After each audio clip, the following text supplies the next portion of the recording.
Ese wari uzi ko hari imirimo mishya iri kwinjiza amafaranga menshi mu Rwanda muri uyu mwaka w'ibihumbi 2026? Niba ushaka kubona uburyo bwo kwinjiza amafaranga ukoresheje telefone yawe, interinete cyangwa ubumenyi bwawe, iyi video ni iyawe. Niba uri mushya kuri iyi channel, kanda subscribe ukande na like kugira ngo udacikwa n'amahirwe yo kwiga uko wakwinjiza amafaranga. Reka dutangire turebe imirimo 7 mishya iri gutuma abantu binjiza amafaranga mu Rwanda muri uyu mwaka w'ibihumbi 2026. Job 1: AI and online freelancing. Umurimo wa mbere ni ugukorera amafaranga ukoresheje AI n'indi mirimo ya online freelancing. Uyu munsi ushobora kwinjiza amafaranga ukoresheje ubumenyi bwawe muri graphic design, video editing cyangwa se website design. Ushobora gukorera ku mbuga nka fiverr.com, upwork.com na freelancer.com ugakorera abakiriya bo hanze y'u Rwanda. Niba ufite mudasobwa cyangwa telefone ushobora gutangira uyu munsi. Job 2: content creation. Umurimo wa kabiri ni ugukora content kuri YouTube, TikTok na Facebook. Uramutse uzi gutanga amakuru, kwigisha, gusetsa cyangwa gutanga motivation, ushobora kwinjiza amafaranga binyuze muri views, monetization na brand deals.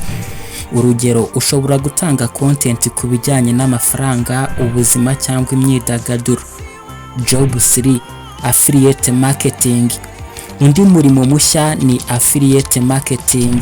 Aha niho ucuruza ibicuruzwa by'abandi ku mbuga nkoranyambaga maze bakaguha komisiyo ku bicuruzwa wagurishije. Ushobora kwamamaza product za Amazon, Jumia cyangwa se local businesses hano mu Rwanda. Job 4: online teaching and coaching. Umurimo wa kane ni ukwigisha online.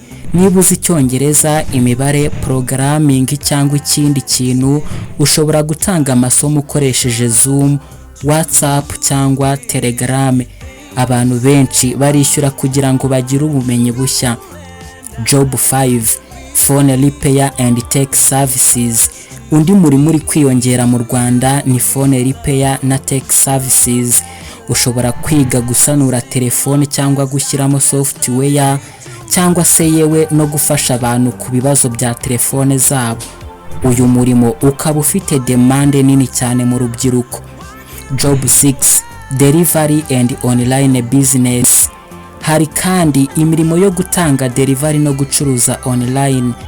Ushobora kugurisha imyambaro, ibikoresho bya telefone cyangwa se ibiribwa ukoresheje Instagram, WhatsApp, Facebook na TikTok. Niba ufite moto cyangwa igare, delivery ni amahirwe meza kuri wowe. Job 7: digital small businesses. Umurimo wa nyuma ni small digital businesses. Ushobora gukora logo, poster, social media management, thumbnail za YouTube cyangwa video editing ukabigurisha abakiriya ba hano mu Rwanda. Iyi ni imirimo ushobora gutangira na effort nyinshi bigusabye. Ikintu gikomeye si uko gutangira uba ugomba kuba ufite amafaranga menshi. Ikintu gikomeye ni ugutangira. Niba ufite telefone, interinete n'ishyaka, ufite amahirwe. Ntutegereze ejo, tangira uyu munsi.